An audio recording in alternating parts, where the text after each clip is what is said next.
La sanctification est la clé de la manifestation tangible de Dieu. Dieu n'agit pas avec des gens qui ont une vie quelconque. Il n'agit pas. Vous voulez faire de grandes choses avec Dieu. Dieu dit à Moïse de sanctifier le peuple pendant 40 jours. Amen. 40 jours, il devait se sanctifier. Pour aller à la rencontre de Dieu, à la manifestation de Dieu, au toucher de Dieu. Alléluia. Amen. La sanctification est importante. C'est la clé qui ouvre le ciel de Dieu. Sans la sanctification, personne ne voit le Seigneur. Amen. Personne n'expérimente Dieu. Toute expérience vécue en dehors de la sanctification, elle a produit des démons. Amen. Vérité. Vérité. Il faut comprendre ça, bien-aimé. Oui.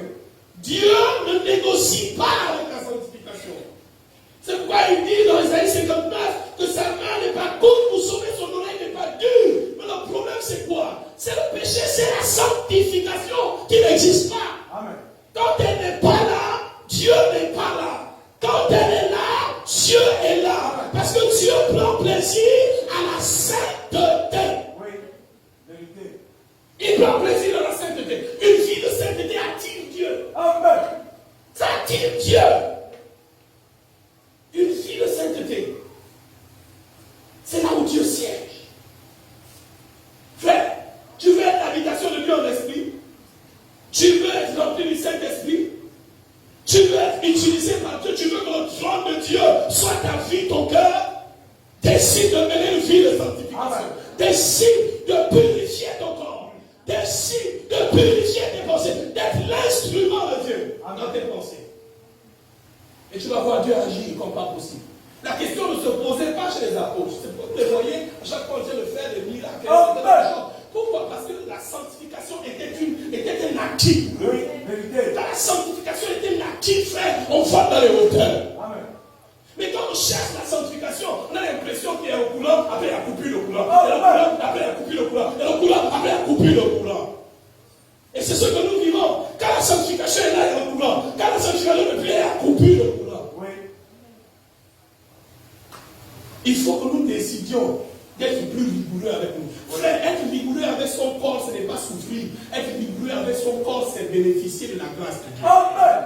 Plus ta chair se tait, plus la voix de Dieu se fait entendre. Oui. Vérité. Il faut comprendre ça. Et ça, c'est personnellement.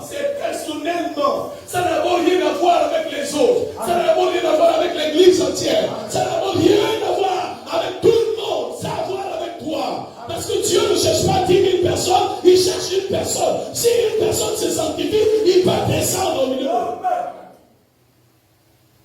Mais quand l'église est une caverne de brigands, Dieu se retire. Oui. Mais quand dans l'église il y a une personne qui se sanctifie, qui cherche Dieu, qui se purifie, Dieu va toujours descendre pour parler à l'église. Dieu va toujours descendre pour se révéler à l'église. Dieu va toujours descendre pour ramener l'église dans ses voies. Dieu va toujours descendre. Oui, vérité. Oui. Il faut que nous comprenions ça, frère. La sanctification d'un individu peut affecter notre personne. Amen. Et ça, vous devez le comprendre. Frère, ayez la sanctification comme une fierté et non pas comme un objet de honte. Soyez fiers que vous ne vivez pas dans la masturbation. Soyez fiers que vous ne vivez pas dans la fornication. Soyez fiers que vous ne mentez pas. Soyez fiers que vous n'êtes pas un voleur. Amen. Soyez fiers de ça. Alléluia. Alléluia. C'est ce que Dieu attend de nous. La sainteté convient à sa maison. Frère, si nous voulons que nos églises soient des pôles d'attraction, faisons de nos églises des pôles de sanctification. Amen. Plus une église est sainte, plus une église est pure, plus elle attire des vies, plus elle attire des vies, plus elle attire des vies.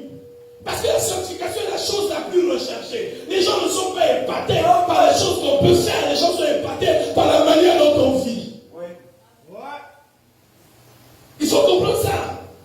Des fois, évangéliser, c'est réussir à se sanctifier. Là, j'ai dit quelque chose de compliqué. Parce que se sanctifier, ça parle plus fort que les prédications. Amen. Alléluia. sanctifie, ses voisins le voient. Quand quelqu'un se sanctifie, sa famille le voit. Et son entourage peut être gagné. À cause de sa manière de vivre qui a changé. Les parents ont dit, il n'est plus le même. Elle n'est plus la même. Les choses ont changé. Il ne fait plus ça. Il ne vit plus comme ça. Les choses ont changé. Après, il faut voir maintenant Dieu se manifester à travers toi. Faire la sanctification est un gain, ce n'est pas une perte. Oui. Tous ceux qui croient que rester purs, ils perdent des choses, ils se trompent. Amen. Au contraire, c'est ce soulier qui est une perte. Amen. Parce que vous êtes en train de repousser au loin le projet de Dieu pour votre vie.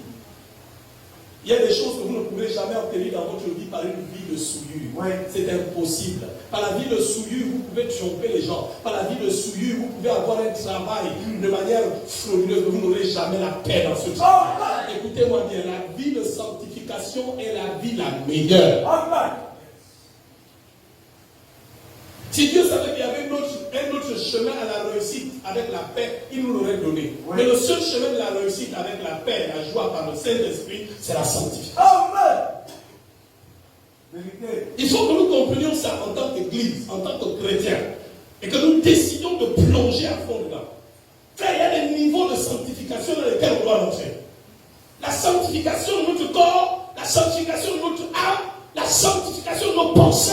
Et nous devons rentrer à l'intérieur et être plus rigoureux avec ce que nous faisons avec notre bouche, ce que nous faisons avec nos yeux, ce que nous faisons même avec notre âme, ce que nous permettons à notre âme de penser. Ouais. Nous devons être rigoureux avec ça. Plus tu es rigoureux avec ça, frère, plus Dieu ajoute sur ta vie des choses. Amen. Plus Dieu t'apparaît, plus Dieu te visite, plus Dieu témoigne à travers toi. Amen. Alléluia. La sanctification est la clé de la manifestation tangible de Dieu. Ouais. Vous voulez bouger les gens, vous voulez changer les gens. Laissez Dieu d'abord vous changer vous-même. Ouais. Frère, vous ne pouvez pas être un transformateur de vie si vous n'avez pas été transformé. Oui. La clé de la transformation se trouve dans la sanctification personnelle. Celui qui a réussi à vaincre sa chair peut alors instruire les autres à vaincre leur chair. Mais celui qui n'a pas réussi à vaincre sa chair ne peut pas instruire les autres à vaincre la leur. C'est impossible. Parce que quel modèle auront-ils en face d'eux? Quel modèle de transformation auront-ils en face d'eux? Écoute-moi, Dieu donne toujours les modèles. Pour pouvoir changer les autres, il met un modèle en face de soi. C'est pourquoi Jésus est venu en face de nous. Et il a vécu sans péché. Afin que nous ayons un modèle de sanctification totale. Et nous copions Jésus. Alléluia. Amen. Nous copions Jésus. Nous acceptons que le Saint-Esprit nous remplisse, nous possède, nous instrumentalise pour que nous soyons comme Jésus. Il faut accepter ça, bien-aimé. Et nous avons des modèles que Dieu met en face de nous. Des modèles. Ils ne sont pas tous devenus parfaits, mais ils ont vaincu beaucoup de choses. Oui. Ils sont en train de vaincre encore, puisqu'ils avancent. Amen. Ils continuent à vaincre encore des choses. Ils poussent la sanctification de plus en plus loin. La crainte de Dieu, la haine du péché. Au nom de Jésus, ils la poussent de plus en plus loin. Et vous devez le rechercher. Vous devez imiter de telles personnes. Vous devez chercher le secret de ces personnes. Maman, comment tu fais? J'ai besoin de ce qui est en toi. Est-ce que tu peux m'instruire? Est-ce que tu peux me prendre comme ta fille, comme ton fils en un temps? J'ai besoin, maman, d'être rigoureux comme tu es rigoureuse. J'ai besoin de craindre Dieu comme tu crains Dieu. Parce que je vois dans mon cœur que je ne crains pas assez Dieu. Quand je suis seul, je ne crains pas Dieu. Mais quand je suis avec les autres, je montre que je crains Dieu. Quand tu es comme ça, tu es dangereux. Si on t'envoie en mission, tu vas salir l'église de Christ. Oui. Quelqu'un qui, quand il est devant les autres, il est bien. Quand il est ailleurs, il n'est plus bien. C'est un danger. Amen. Si la vigueur que tu manifestes devant les hommes n'est pas devant ton église, n'est pas la même vigueur que tu manifestes quand tu es hors de l'église, c'est que tu es un loup. Tu es dangereux. Et c'est ce que beaucoup font. Quand on est ici, on est rigoureux. Quand on est dehors, on peut parler légèrement, vulgairement. On peut être avec des mauvaises compagnies. On peut poser des actes qui sont bizarres. On peut regarder la pornographie. On peut se masturber. On peut faire des choses. Quand on arrive à l'église, on joue les gars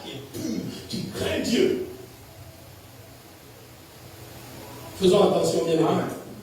Travaillons à notre sanctification personnelle, car notre sanctification influence le monde spirituel. Amen. Travaillons à notre sanctification personnelle parce qu'elle augmente la gloire de Dieu autour de nous et repousse les démons loin de nos vies. Je vous ai dit au départ que si les démons n'entrent pas dans un endroit, ce n'est pas seulement en vertu de la puissance qu'il y a dans cet endroit, c'est la puissance qui les chasse avec autorité, mais la sainteté. La Bible dit que le méchant ne résiste pas dans l'assemblée des justes. Amen. Tous ceux qui sont saints, justes, le diable ne peut pas périr au milieu d'eux. Dès qu'il y a l'iniquité, dès qu'il y a la souillure, le diable vient et s'assoit à côté de vous. Il écoute le message à côté de toi et il t'interprète ça à l'oreille. Oui. Faisons attention, bien-aimés. Faisons attention. Nous voulons aller loin. La sanctification est très importante. Amen. Elle nous protège. Elle est une protection autour de notre vie. La sanctification est symbolisée dans la Bible par le sang de Jésus. Par le sang de l'agneau qui était versé. C'est par ce sang que l'on sanctifiait le peuple d'Israël. Donc sanctifier, c'est l'action de l'ordre saint. Donc l'action de faire usage du sang pour purifier. Amen. Il faut faire attention, bien-aimés. Le sang de Jésus nous rend invisibles aux yeux des démons. Parce que les démons ne peuvent pas franchir le sang de l'agneau. Ils ne peuvent pas franchir. C'est impossible. C'est pourquoi les démons fuient ceux qui vivent dans la sanctification. Il faut comprendre ça, bien aimé. Et quand tu pars dans le champ de mission, ils ne te voient pas. Ils ne te voient pas. Ils ne te voient pas. Parce qu'il y a un manteau qui est autour de toi du sang de l'agneau.